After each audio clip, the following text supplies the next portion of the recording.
BRS party ఎల్కతుర్తిలో నిర్వహించిన రజతోత్సవ సభలో highlight అయిందెవరు?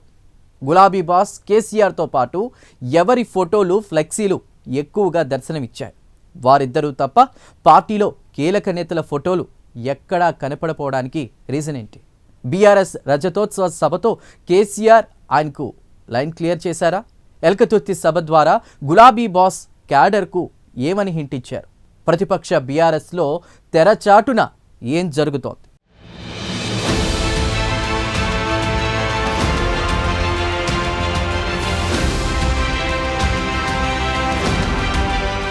Party ఆవిర్భావ దినోత్సవాన్ని బీఆర్ఎస్ ఘనంగా నిర్వహించింది. వరంగల్ జిల్లా ఎల్కతుర్తి వేదికగా భారీ బహిరంగ సభ నిర్వహించింది. బీఆర్ఎస్ ఏర్పడి 25 ఏళ్లు కావడంతో సిల్వర్ జూబ్లీ బహిరంగ సభకు పెద్ద ఎత్తున నేతలు, కార్యకర్తలు ఎల్కతుర్తికి తరలివచ్చారు.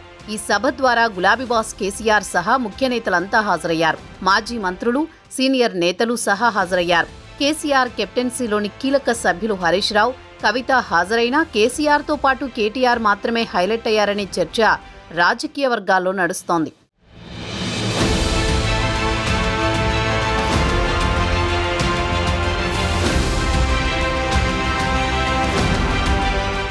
కేసీఆర్తో పాటు కేటీఆర్ హైలైట్ అవటానికి కారణమూ లేకపోలేదు. సభా వేదిక మీద స్క్రీన్లో ఒకవైపు కేసీఆర్, మరోవైపు కేటీఆర్, ఈ ఇద్దరు నేతల ఫోటోలు మాత్రమే ఏర్పాటు చేశారు. ఇక సభావేదిక మాత్రమే కాదు, గ్యాలరీలోనూ కేసీఆర్, కేటీఆర్ కటౌట్లే కనిపించాయి. ఎల్కతుర్తి సభాస్థలికి వచ్చే దారుల వెంట కేటీఆర్ ఫ్లెక్సీలు దర్శనమిచ్చాయి. కొంతకాలంగా కేసీఆర్ ఫామ్ హౌస్కు పరిమితమయ్యారు. పార్టీ ప్రోగ్రామ్స్ అన్ని వర్కింగ్ ప్రెసిడెంట్ కేటీఆర్ ఆధ్వర్యంలోనే నడుస్తున్నాయి. కానీ కేటీఆర్ పెద్దగా ప్రాజెక్ట్ కావడం లేదనే టాక్ ఉంది. దీని దృష్టిలో పెట్టుకునే ఎల్కతుర్తి బహిరంగ సభ బాధ్యతలను కేటీఆర్కు అప్పగించినట్టు ఉమ్మడి వరంగల్ జిల్లా నేతలతో కలిసి సభా నిర్వహణ ఏర్పాట్లను కేటీఆర్ పర్యవేక్షించి సభా బాధ్యతను తీసుకున్నారు.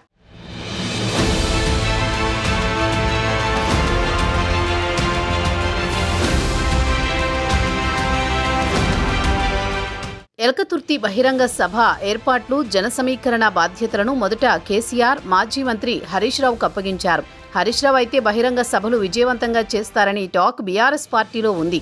ఆయన సభ ఏర్పాట్లపై మొదట్లో ఇన్వాల్వ్ అయినా మళ్లీ కేసీఆర్ మనసు మార్చుకుని ఏర్పాట్లను ఉమ్మడి వరంగల్ జిల్లా నేతలకు అప్పగించగా ఫైనల్గా కేటీఆర్ పర్యవేక్షించారు. దీంతో హరీష్ రావు బహిరంగ సభ ఏర్పాట్లలో ఎక్కడా ఇన్వాల్వ్ కాలేదు. ఈ నేపథ్యంలో హరీష్ రావును దూరంగా పెట్టారనే చర్చ సైతం జరిగింది. ఇక సభకు కూడా సాధారణ నేతగానే హరీష్ రావు హాజరయ్యారు. సభలో ఎక్కడా హరీష్ రావు ఫోటో కనిపించకపోవడం చర్చనీయాంశమైంది.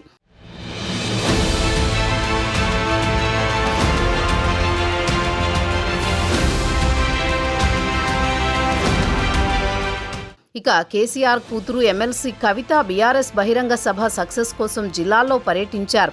తెలంగాణ ఉద్యమకారులు, బీఆర్ఎస్ కార్యకర్తలు, జాగృతి కార్యకర్తలు, నాయకులతో సమావేశమూ అయ్యారు. ఇటీవల జాగృతి ప్రోగ్రామ్స్ ఎక్కువగా చేస్తోన్న కవిత సభ విజయవంతం కోసం తన వంతు కృషి చేశారు.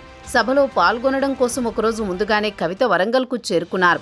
అయినా సభావేదికపై ఎమ్మెల్సీ కవిత ఫోటో సైతం కనిపించలేదు. కానీ సభావేదికపై యాక్టివ్గానే కనిపించారు.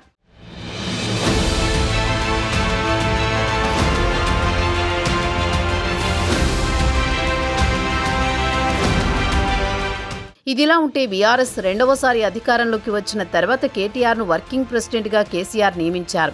అప్పటి నుండి కేటీఆర్ పార్టీలో అన్నీ తానే వ్యవహరిస్తున్నారు. ఇక తన తర్వాత పార్టీకి కేటీఆర్ నాయకుడు అనే అంశాన్ని కేసీఆర్ ముందుగానే హింట్ ఇచ్చారు. తాజాగా ఎల్కతుర్తి సభ ద్వారా కేసీఆర్ తర్వాత కేటీఆర్ ఫ్యూచర్ లీడర్ అనే అంశాన్ని పార్టీ నేతలకు, కార్యకర్తలకు హింట్ ఇచ్చారు.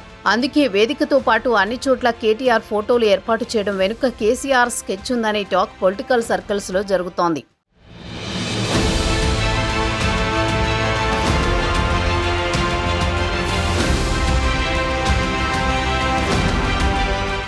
ఇప్పటికే కేసీఆర్ వయోభారంతో ఉన్నారు. మానసికంగా స్ట్రాంగ్గా ఉన్నా ఎన్నికల నాటికి ఆయన బయట తిరిగేందుకు వయసు సహకరిస్తుందా లేదా అన్న చర్చ ఉంది.